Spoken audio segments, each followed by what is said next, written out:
જય જવાન જય કિસાન। ચાલો મિત્રો, આજે આપણે આવી ગયા છીએ વાડીએ એરંડા કાઢવા। એરંડા કાઢવાનું ચાલુ થઈ ગયું છે। જુઓ,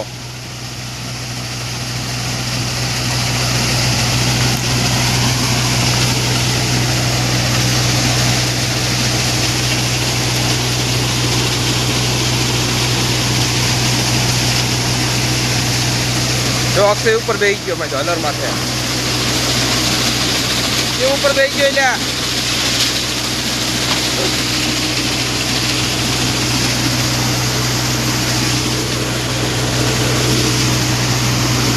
લાઈટ આવે, બરોબર આવે ને વિકા?